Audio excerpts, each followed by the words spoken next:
রাজশাহীর বাঘা উপজেলার মণিগ্রাম উচ্চ বিদ্যালয়ের প্রধান শিক্ষক আব্দুস সামাদের বিরুদ্ধে এক ছাত্রীর শ্লীলতাহানির অভিযোগ উঠেছে। এ ঘটনায় রোববার সকালে বিদ্যালয়ের শিক্ষার্থীরা বিক্ষোভ করেন। পরে বিক্ষোভের মুখে প্রধান শিক্ষক পদত্যাগপত্র জমা দেন। একই ঘটনায় তাকে সহযোগিতার অভিযোগ ওঠা সহকারী শিক্ষক সাথীও পদত্যাগপত্র জমা দিয়েছেন।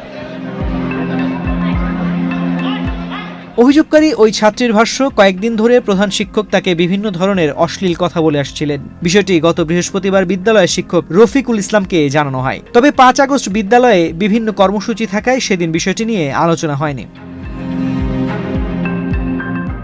সঠিক প্যাড আর সঠিক তথ্য দিয়ে এসব সামলে নিব এক হয়ে। Monalisa sanitary napkin. ছাত্রীর অভিযোগ, রোববার সকালে তাকে বিদ্যালয়ে ডেকে নেওয়া হয়। এ সময় প্রধান শিক্ষক আব্দুস সামাদ তার হাত ধরে টেনে শ্রেণীকক্ষে নেওয়ার চেষ্টা করেন। এক পর্যায়ে সে প্রধান শিক্ষককে চড় মেরে সেখান থেকে বের হয়ে যায় এবং বিষয়টি সহপাঠীদের জানায়। আমি মণিগ্রাম উচ্চ বিদ্যালয়ের ক্লাস 10 এর একজন স্টুডেন্ট। সামাদ স্যার হচ্ছে যে প্রত্যেকটা ক্লাসে গিয়ে নোংরা কথা বলে, এমনকি প্রত্যেকটা মেয়েকে ব্যাক টাচ করে। তারপরে আমাকে নোংরা কথা বলে যে আমি ওর নোংরা চাহিদা পূরণ করলে নাকি আমাকে স্কুলের টপ স্টুডেন্ট বানাবে। তো আমি এই কারণে দু তিন দিন বলার পরে আমি আসলে এই জিনিসটা করতে চাই না বা আমি দিতে চাই না, আমি প্রস্তাবে রাজি হই না। তো সেই কারণে আমি পরীক্ষার ফিস দিতে আসি একদিন স্কুলে। তো ও আমার বাম হাত আগে ধরায়, জবরদস্তি করে আমাকে। বাম হাত ধরার পর আমি ডান হাত দিয়ে একটা চড় অব্দি মারি। তারপরে আমার দুই হাত ধরার পরে আমাকে একটা রুমের ভিতর নিয়ে যাবে। 2-3 দিন নোংরা কথা বলার পরে এটাই হয়েছে আমার সাথে।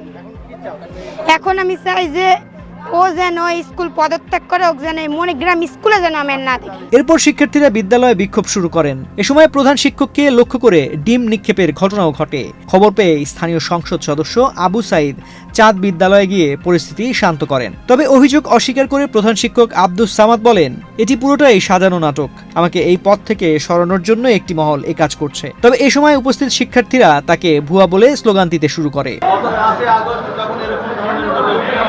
এরকম যদি আমার জানা থাকতো, আমাদের জানা আছে, এটা আমি আজকে বললাম, যদি আমার জানা থাকতো আমি তাৎক্ষণিকভাবে আমি এই পদত্যাগও করতাম আর এই বিষয়টা আমি একটু চলিয়ে দেখতাম।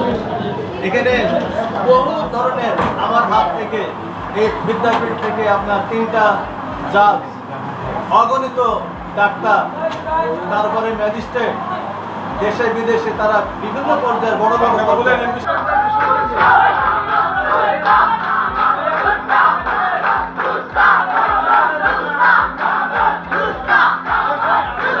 বিদ্যালয় পরিচালনা কমিটির সভাপতি রফিকুল ইসলাম জানান, প্রধান শিক্ষক ও সহকারী শিক্ষক সাথী উপজেলা শিক্ষা কর্মকর্তার কাছে পদত্যাগপত্র জমা দিয়েছেন। পরে পরিচালনা কমিটির সভায় তাদের সাময়িক বরখাস্তের সিদ্ধান্ত নেওয়া হয়। পাশাপাশি বিদ্যালয়ে একজনকে ভারপ্রাপ্ত প্রধান শিক্ষক হিসেবে দায়িত্ব দেওয়ার সিদ্ধান্ত হয়েছে। অভিযোগটি তদন্ত করে দেখা হচ্ছে বলেও জানান তিনি।